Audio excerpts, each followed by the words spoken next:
Very much, Maharaj. This is to His Holiness Radhanath-Swami. I am eagerly waiting for initiation. When will be next initiation ceremony? Please protect my Krishna consciousness and accept me as your insignificant servant of your servant.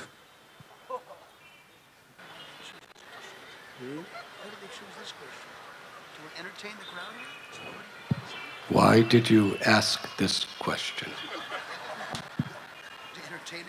I'm just reading out as it is, Just leave it as it is. The question is coming from Gopinath, isn't it? Give another question. Puna Prashna, give another question. During the birth of Sri Krishna, all demigods offered their prayers and addressed the Lord as Giridhari and Supreme Personality of Godhead. So if all the demigods knew Krishna is the Lord, then why the pastimes with Indra and Brahma happen? Hare Krishna.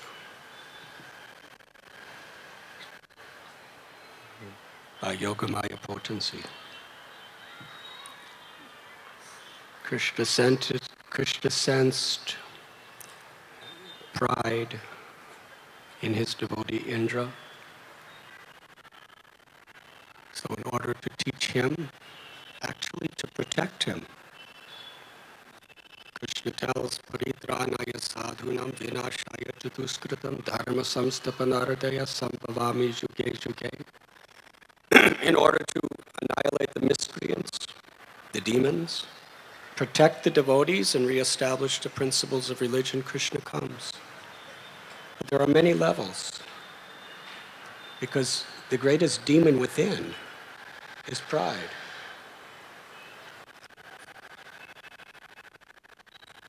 And Indra was being defeated by that demon within. So Krishna, it was his mission to protect his devotees. So he covered Indra's knowledge of him being the Supreme Personality of Godhead for that purpose. Even Sri Chaitanya Mahaprabhu,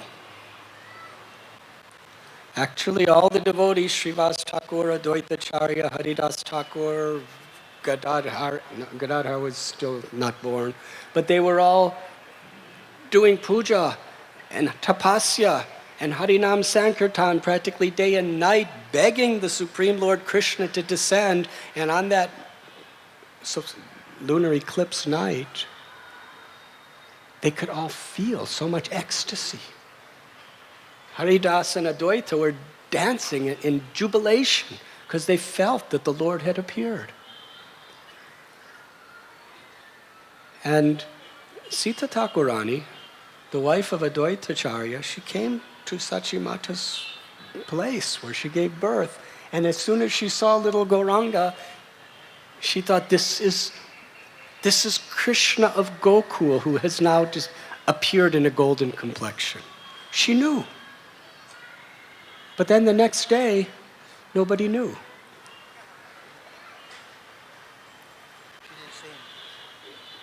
I'm sure she must have told Advaitacharya, but they all were covered over.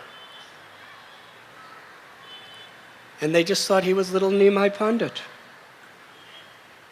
And one day, when he was just a little boy, Vishwarup would be at Advaitacharya's house all day long because he was so frustrated seeing all these scholars who were just so puffed up because of their Sanskrit scholarship, because of how many disciples and students they had. But there was no devotion to Krishna. So Vishwarup would not talk to anybody. He just spent the whole day at Sri Advaita Prabhu's house, Hari Katha and Hari Kirtan. And Sachimata told Nimai, go bring Advaita. Go bring Vishwarup at Advaita Prabhu's house. So he was a little boy. It said he was clothed in the four directions. body covered with dust from so much childish play. And he came and he said, Vishwarup, Mataji's calling you for prasad. And he smiled. And they were all doing Hari Katha, Hari Kirtan. They all looked at him.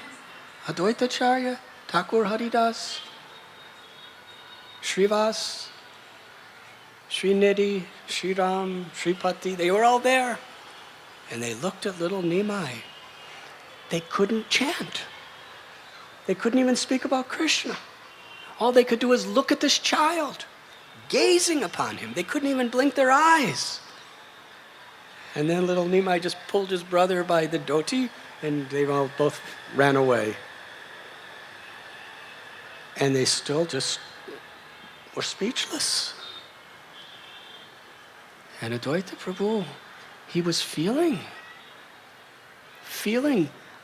I'm experiencing the same ecstasy as seeing Krishna. Why? Who is this child? Who is this little boy? There was not the slightest clue that he was Krishna until he returned from Gaya many years later and revealed himself to his devotees. So they knew, but for the sake of the Leela, Krishna covered even his whole incarnations over. So similarly, the demigods, they prayed to the Lord Krishna, who was in the womb of Devaki. But then by the Lord's own will, for his own purposes, he would cover them over. So they did not remember. This took place with Indra, because he wanted to protect Indra from the demon of pride. And ultimately, Indra, he surrendered to Krishna as the Supreme Personality of Godhead. But later on, when the same Krishna from Dwarka took the Parijata tree, Indra declared war on him. Yes? He again forgot.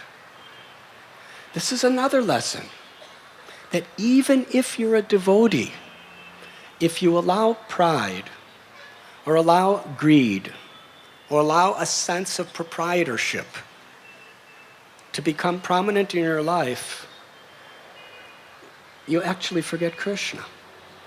You forget your relationship with Krishna. It happens to all of us on another level. We're standing in front of the deity. We know the deity's Krishna.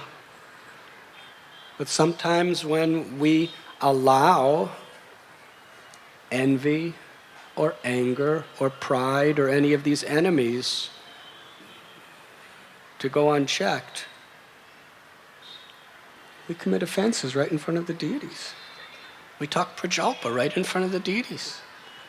We know that Krishna is not different than his name,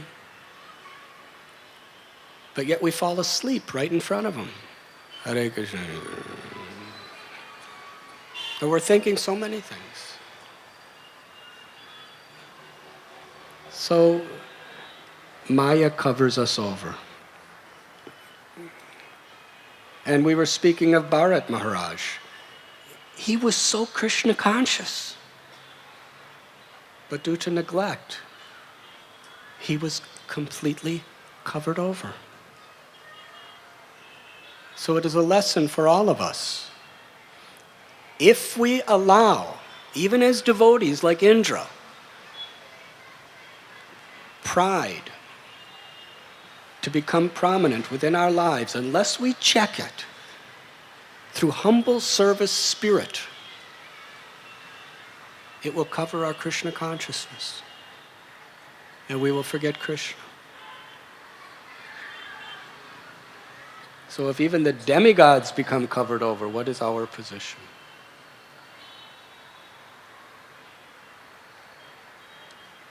Hare Krishna. Thank you, Madhav. This is to Chandramauli Maharaj.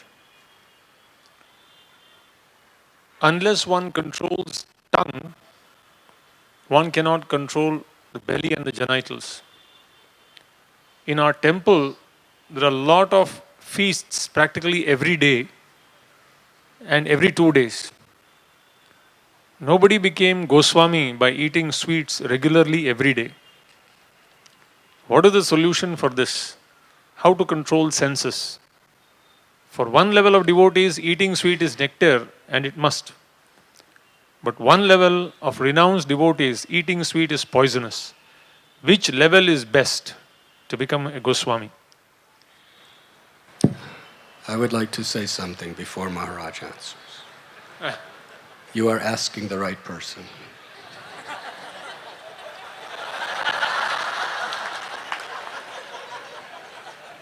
I'm going to reveal some things about Chandramauli Swami.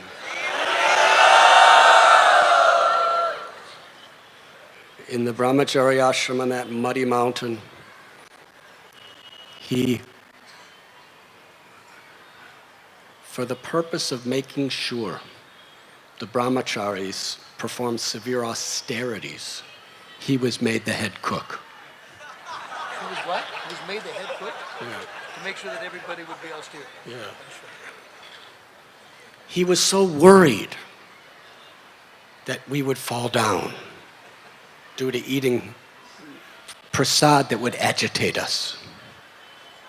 He heard that too much protein makes you lusty. Yes?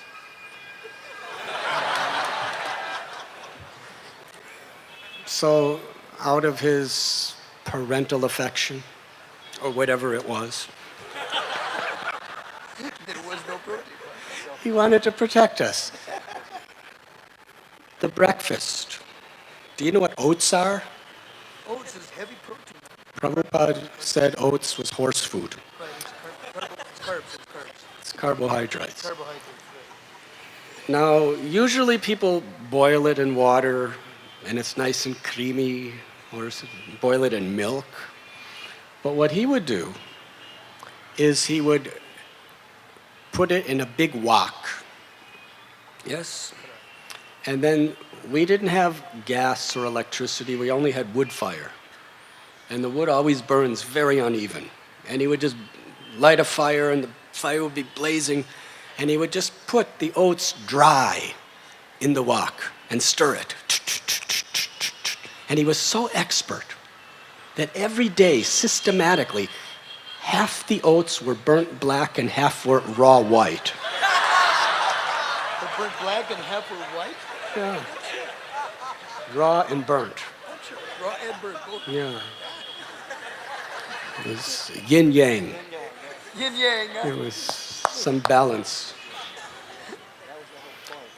And then there was this skim milk, which so skimmed that it was like whitish water. Took all the cream out for the deities. Everything. For the deities, right? Made the sweets. And it tasted so bad. The only thing good about it was we were told to put peanuts in it to give it some flavor. Now those peanuts were the only sense gratification we had. In India, called them groundnuts. And they were also, half of it was usually black and half was white. Now there was maybe 25 brahmacharis, and his mathematics was that if they have too many peanuts, they'll fall down because there's protein in peanuts. So he would count the peanuts. Only 20 each, right? 20 brahmacharis, how many each? 4 or something like that? We started with 8 peanuts apiece. 8 peanuts apiece. And then you went down. Then, And skim milk. no, there was a protest, so I went up to 13. Okay, there was 8 peanuts apiece. That means he would sit there. I would go in the kitchen. It would all be full of smoke, and his eyes would be all red, and he would just be like 1, 2, counting out 80 peanuts. And I one time I asked him, why don't you just, approximate and pour it in? You'll save a lot of time. He said, no, I don't want to make anyone fall down.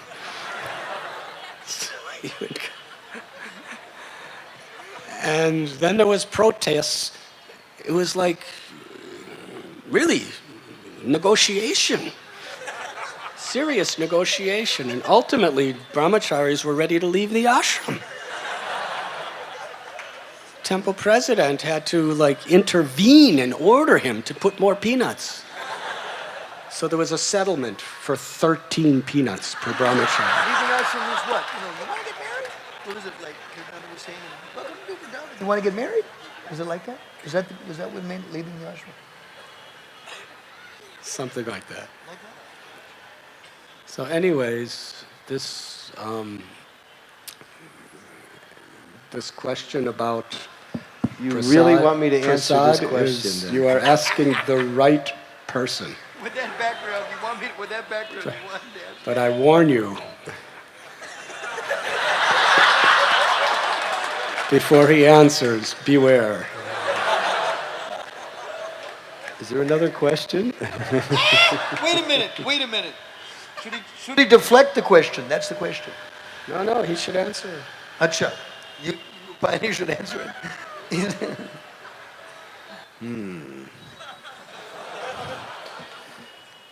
What form of Vedic knowledge should we use to answer this question? Should we use example, logic, anuman, or should we use shastra?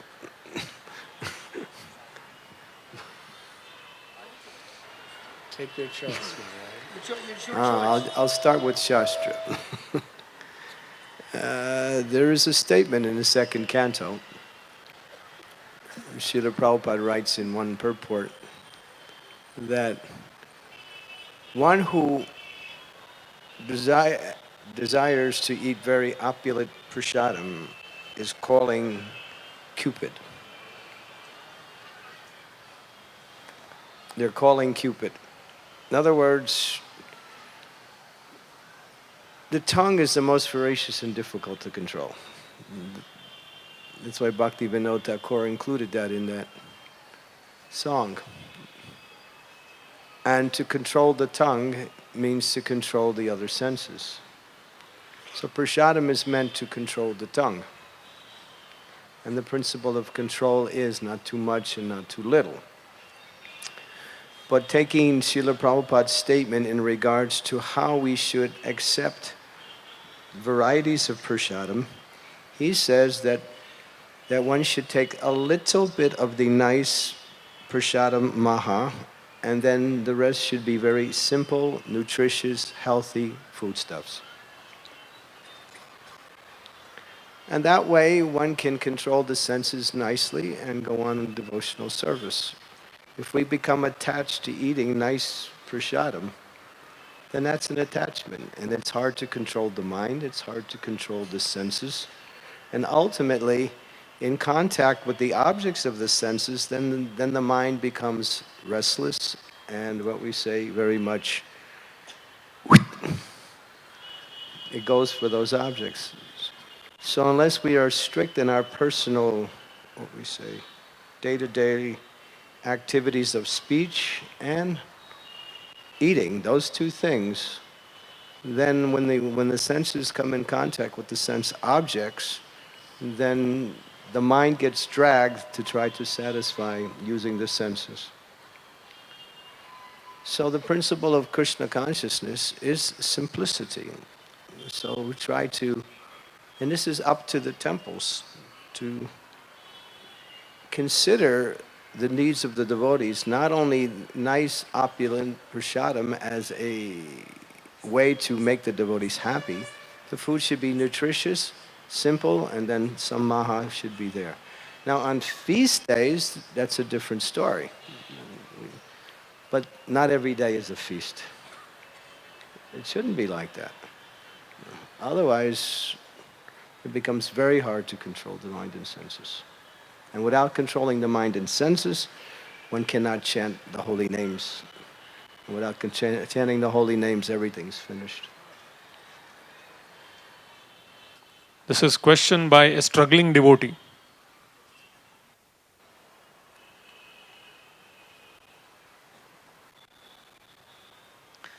I remember walking home in April of 1973, I think it was, walking home from the temple as a congregational member. And it must have been on a Wednesday because the full moon was shining. And I was reflecting that what is going to happen to our society after Srila Prabhupada departs this world? And at least I had no knowledge then that Srila Prabhupada was giving shelter to congregational members as well. I had no understanding. I thought if you need to take shelter of Srila Prabhupada, you have to be a member in the institution, in the temple. So reflecting on that, then looking at the full moon sign, I was thinking, he may leave soon. I better join soon. So the idea that Vaishnava Sangha is Sudurlabha Bhagavatam Hiloke, very difficult to obtain.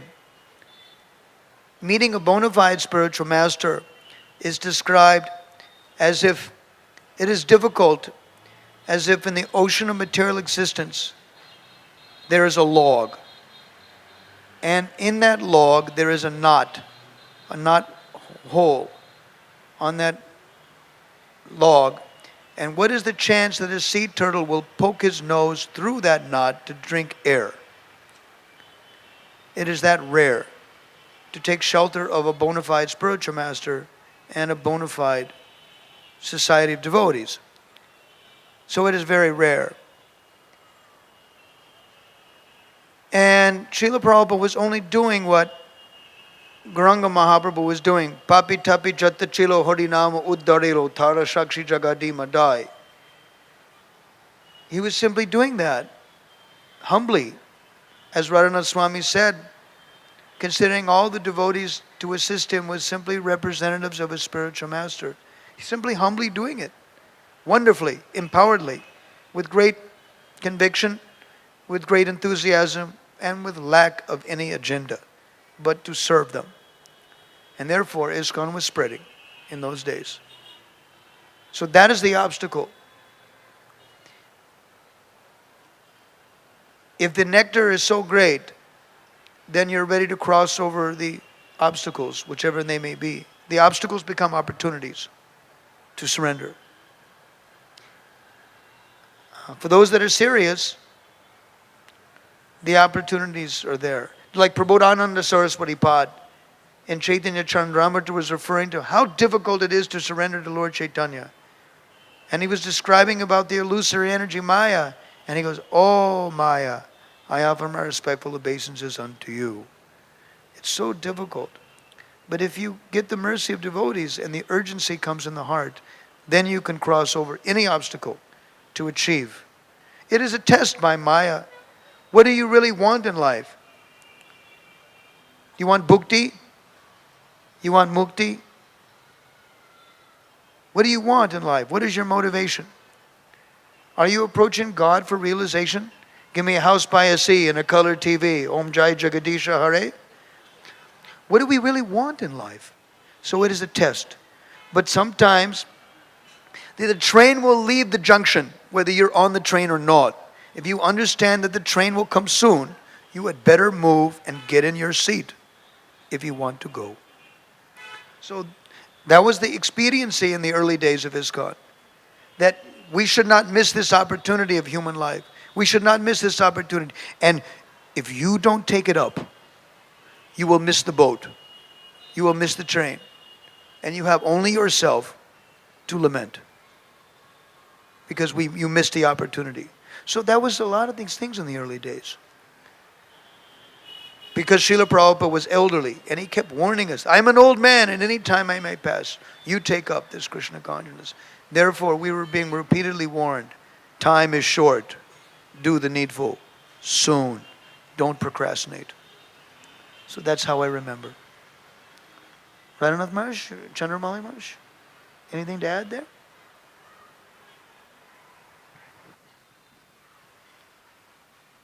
Hare Krishna.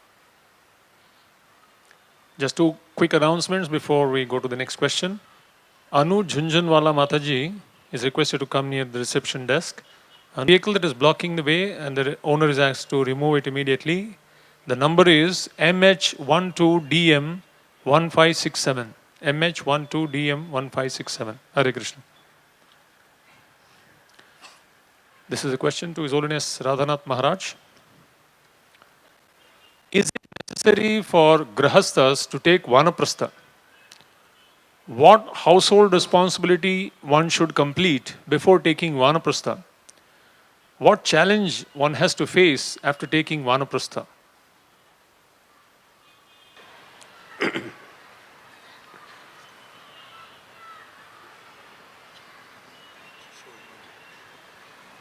Hare Krishna. It is a very essential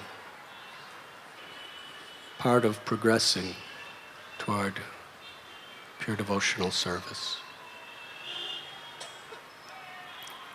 Even those devotees, like Bhakti Vinod Thakur, who were Paramhamsas as grihastas, still, when their children were grown and able to provide for themselves, they took the vanaprastha lifestyle as an example for others. Now, the spirit of vanaprastha is what is important.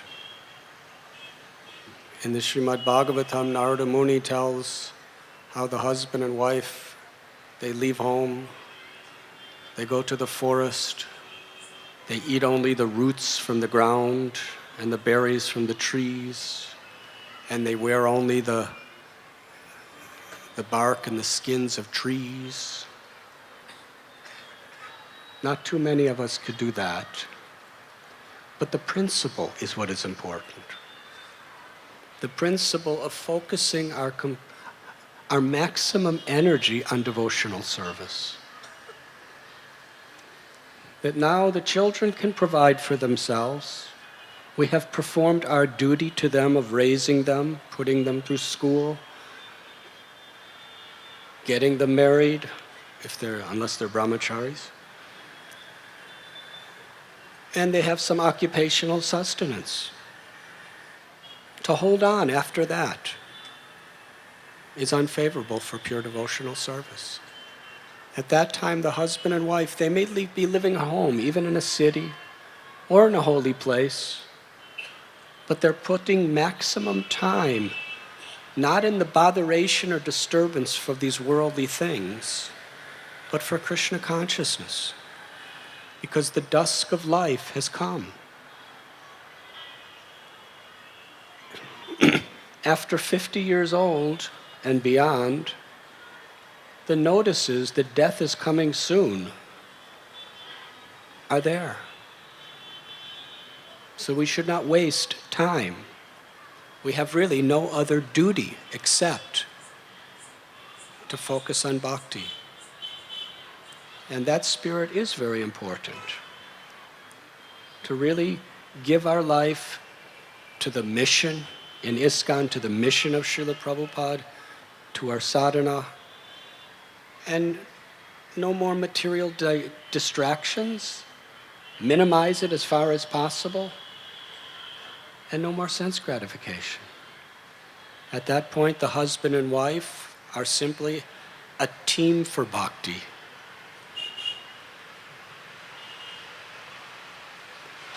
Kailash, you have heard that story many times.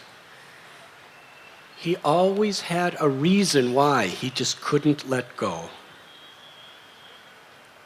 And factually, Maya will always provide innumerable reasons why we cannot let go. But according to the Guru, Sadhu, and Shastra, at a certain age, at a certain time, when our family is developed and they can do it, there will be innumerable reasons why we cannot let go. But the emphasis on Vanaprastha is there because at that point we should cut it as far as possible. Not allow Maya to give any more excuses.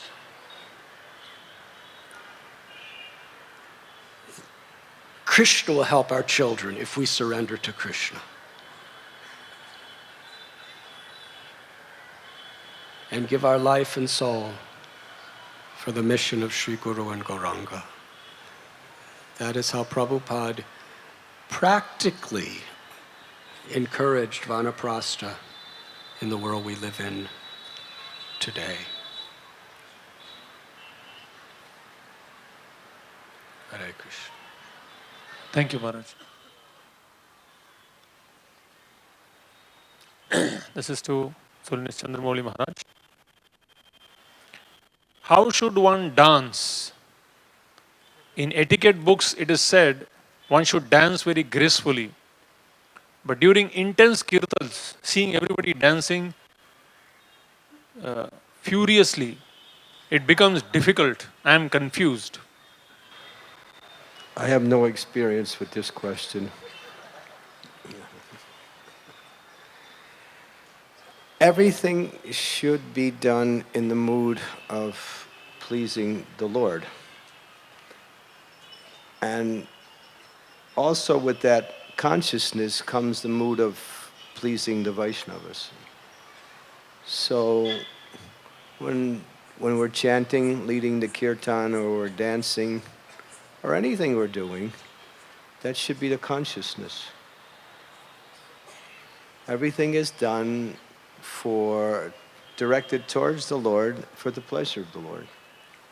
And we know Lord Chaitanya Mahaprabhu emphasized these things: chanting, dancing, Vaishnava association, feasting, philosophical discussions. These things are paramount, supreme within our practice. But still, that mood is always there. It's done as a service to the Lord. So sometimes the kirtans do get, when we say, intense, and that takes us. So in dancing, we can dance to inspire others to dance, and we can also dance to please the Lord, both. So that should be the mood there. No, it's not for trying to show off how good we dance, or how attracting attention in that way. That may come, but as soon as that consciousness starts to come, we should immediately kick it out. So one feels inspired. Prabhupada says when you're chanting, and you're actually chanting, you're absorbed in the kirtan, then the desire to dance becomes awakened. And then the body starts to move like that. So it becomes somewhat spontaneous. But then again, we have to be careful not to let it become a show or something other than that. Always done in that mood. So we should do it to inspire others, and we should do it also to please the Lord, both.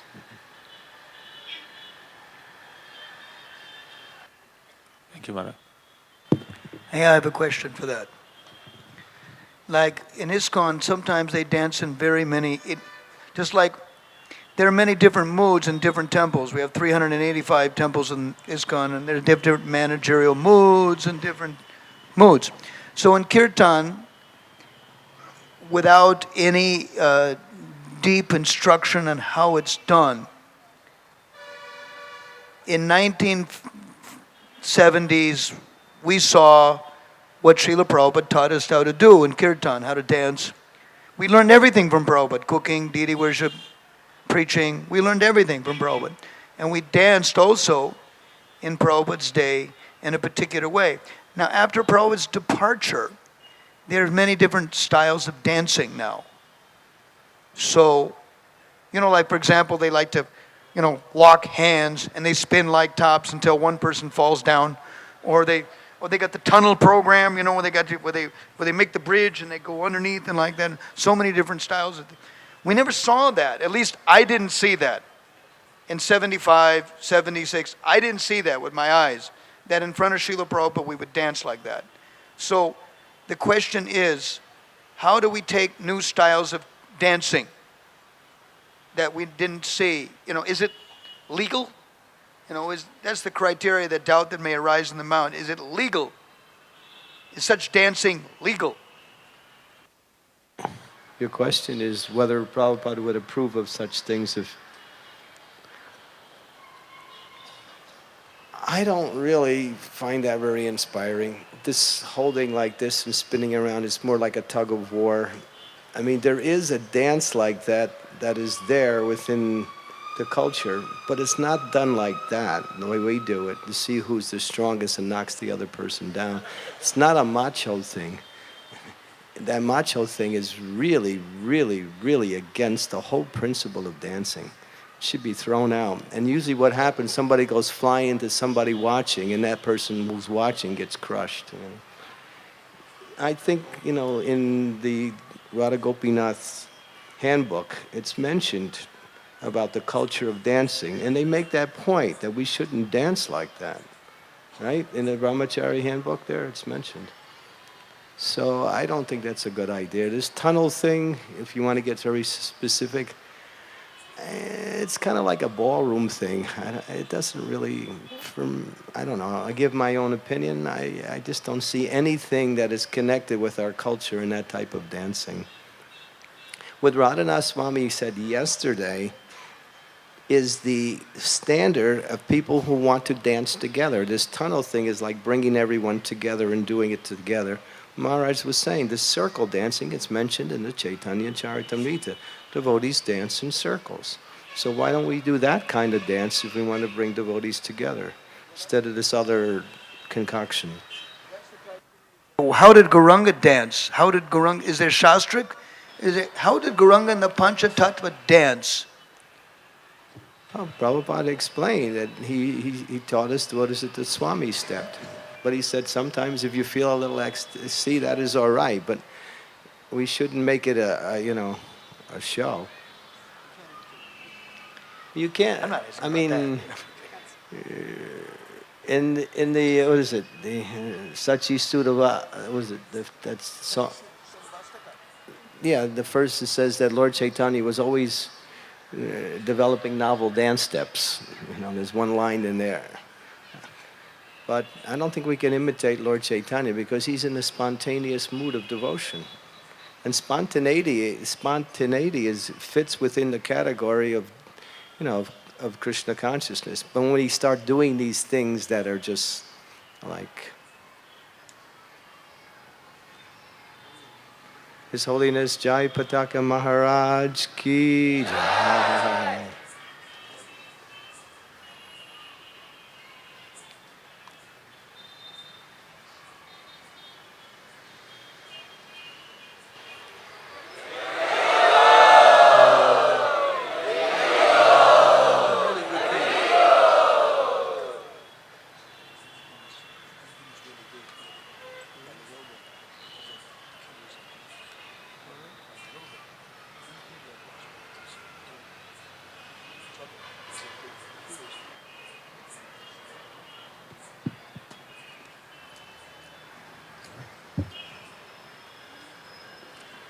Hare Krishna.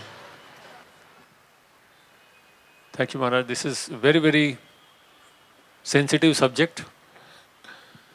And each time this topic is brought out, but you clarified the principle to please Krishna and to please Vaishnavas. I think we should keep that in mind. And not to hurt the Vaishnavas. This is for... There are some senior devotees who have been really hurt badly by people acting wrongly in dancing.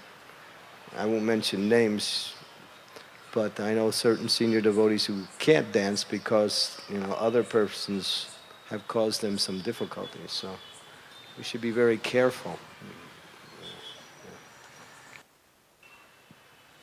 Hare Krishna. This is to question to His Holiness Bhakti Vishrambar Madhav Maharaj.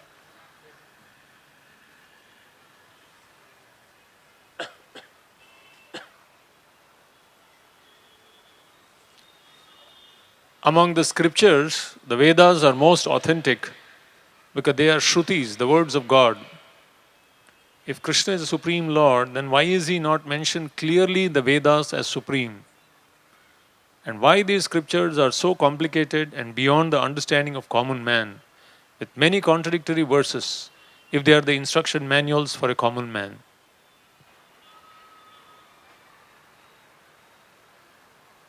Yes, Gita Upanishad. Is there a instruction manual for the common man? Gita Upanishad. Yes, Bhagavad Gita. Eko Shastra Deviki Putra Gitam. Eko Deva Putra Deviki Putra Meva. Eko Mantras Tasya Namani Ani. Tasya Seva. Yes, there is one. There's one mantra. Also, Eko Narayana Maasid. There is one person, Narayana, the source of everyone. Na Brahma, na Rudra. There before everything, there was Eko Narayana Maasid.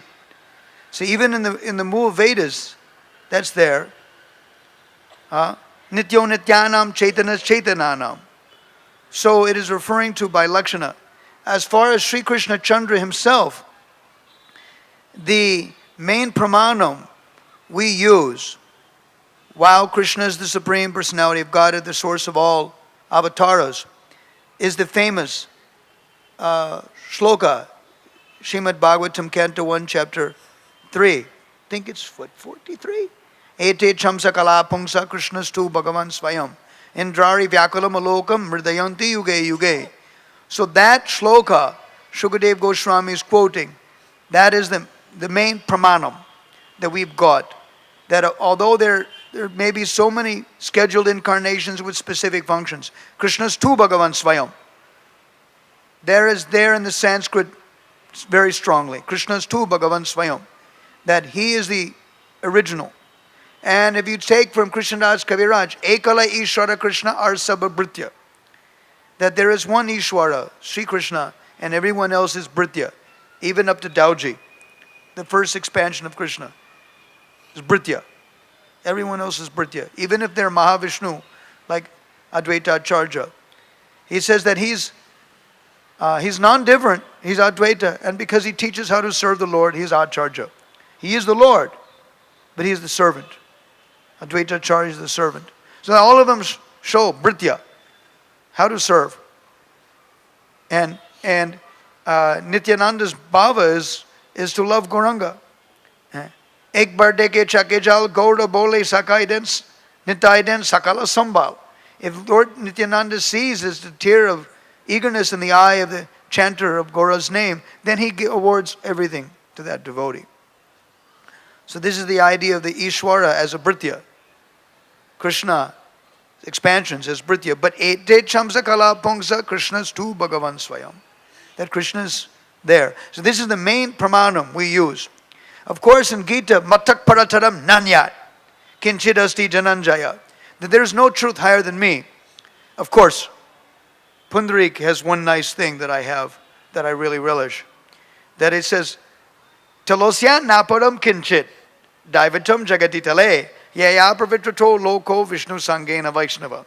In this world of all the worshipable personalities, Talosya naparam kinchit, you'll not find anything higher than her. Yaya, because of her, pravitrato loko, the public become purified. Vishnu sangena, and she awards them the association of her Prabhu, Vishnu, Vaishnava. The whole world turns to Vaikuntha. Therefore, behind every great man stands a greater woman, up to Narayana. Behind Krishna is Radha. Behind Narayana is his Lakshmi. And Tulsi. Behind Shalagram is Tulsi. So this is great. So behind the great stands the potency of the great. So who teaches us how to surrender and how to love the potency. So because they have not done pranipad, they have not served the potency of the Lord, then there may be this samshaya, this doubt, that who is the Supreme? Who is the Supreme? They may doubt. But Bhagavatam mentions Krishnastu Bhagavan Swayam. This is the main thing. But Eko Narayana Maasid. In the beginning, there was Narayana. There was no Brahma, there was no Rudra. There was only Narayana. So that is clear. Hare Krishna.